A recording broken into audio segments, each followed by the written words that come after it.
కాగజ్నగర్ నియోజకవర్గంలోని బెజ్జూరు మానేపల్లి మండలాల ముఖ్య కార్యకర్తల సమావేశాన్ని మరి నియోజకవర్గ ఇన్ఛార్జ్ ఆల్ శ్రీనివాస్ గారు పెద్దలు గౌరవనీయులు మాజీ ఎమ్మెల్యే కోనేరు కోనప్ప గారి ఆధ్వర్యంలో నిర్వహించడం జరిగింది.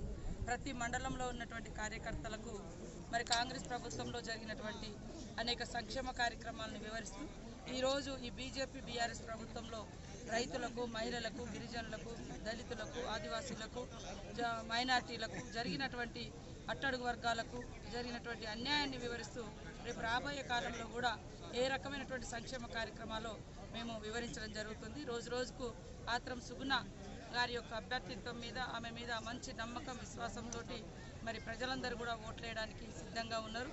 కాబట్టి ఇంకా రాబోయేటువంటి 2-3 రోజులలో రేవంత్ రెడ్డి గారి యొక్క ప్రోగ్రాం కూడా మరి ఇక్కడ నిర్వహించబోతున్నాం.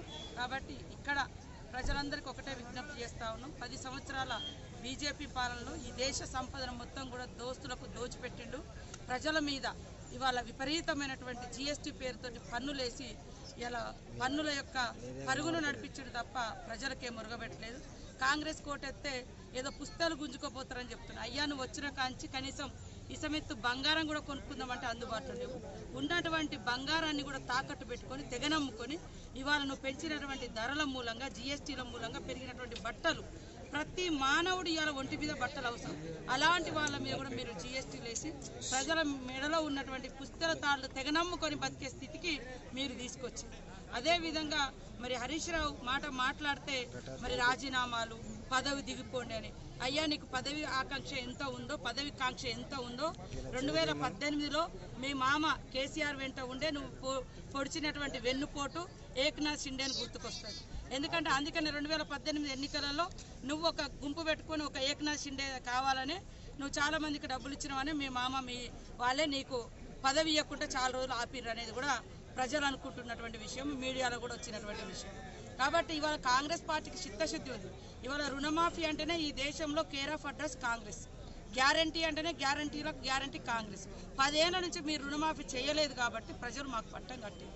కొద్దిగా కూడా ఓపిక లేకుండా అధికారం పోయిందనేటువంటి అసహనంతో మీకు తెలుసు ఆయన ఎంత ఉందంటే, ఇగో నువ్వు దిగిపోవు, నేను కట్టేస్తా కాళేశ్వరం, నీ ఆధ్వర్యంలో కదా కట్టితే 1,00,000 కోట్లు నీళ్ళలో పోసినావు హరీష్ రావు, ఇవాళ అవినీతిలో కొట్టుకుపోయింది, మీరు దిగిపోండి మేము కట్టి చూపిస్తా ఉంటారు. 1,00,000 కోట్లు తిన్నా సరిపోదని మళ్ళీ తెగిపోయిందని కూడా నువ్వే కట్టడం కోసం నీకు ముఖ్యమంత్రి పదవి కావాలని ఇవాళ రైతుల పేరు పెట్టుకొని మళ్ళీ అట్లా. అప్పుడు ఆ రోజు కూడా విద్యార్థులను చావులకు ఎగదోసి నువ్వు తప్పుకొని పోయి పదవులు అనుభవించను. ఇది మీ చరిత్ర. కాబట్టి కాంగ్రెస్ అనడానికి ఈ టీఆర్ఎస్ బీజేపీకి ఎలాంటి అర్హత లేదు. ప్రజలకు ఇచ్చిన ప్రతి మాటను నిజాయితీగా నిలబెట్టుకుంటూ ప్రజల యొక్క క్షేమమే కాంగ్రెస్ పార్టీ క్షేమం. కాబట్టి మమ్మల్ని ఎవరు కూడా నిందించాల్సిన అవసరం లేదు, మా నిజాయితీని శంకించాల్సిన అవసరం లేదు. ప్రజలారా ఒక్కసారి